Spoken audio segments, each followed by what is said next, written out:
You check your bank account before you check the price tag. $400. That's all it would take.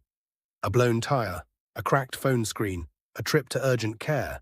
And for most people, that number would wipe them out completely. Here's the thing.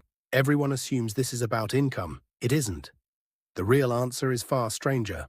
The Federal Reserve has been tracking this for years, and the number barely moves.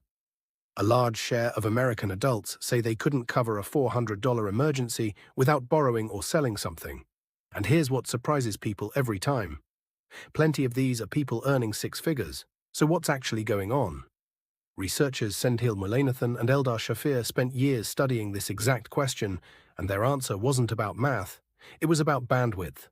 When money is tight, your brain doesn't just worry about money less often, it thinks about almost nothing else. They called it a scarcity tax, and it works like this. Imagine your brain has 100 points of focus each day.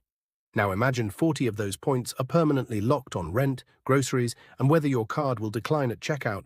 That's 40 points you don't have left for anything else. Not planning, not saving, just surviving. Now, you might be thinking, okay, but if I just budgeted better, this wouldn't happen. Here's what most people don't realize. Behavioral economist Dan Ariely found that people under financial strain make worse short-term decisions, not because they're careless, but because scarcity itself narrows attention like a tunnel. You literally see fewer options. Let's do the math most people skip. If you earn $4,000 a month and spend $3,800, you're saving $200.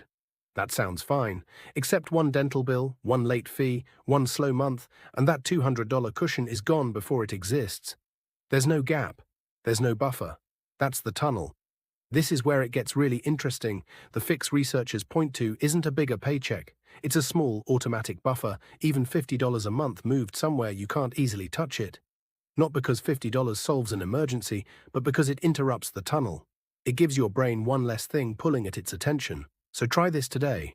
Move one small amount into a separate account before you see it in checking. Not big, just automatic.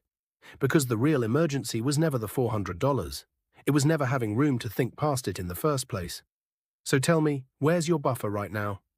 Drop the number in the comments, and if this shifted how you think about money, stick around because there's more of this waiting for you.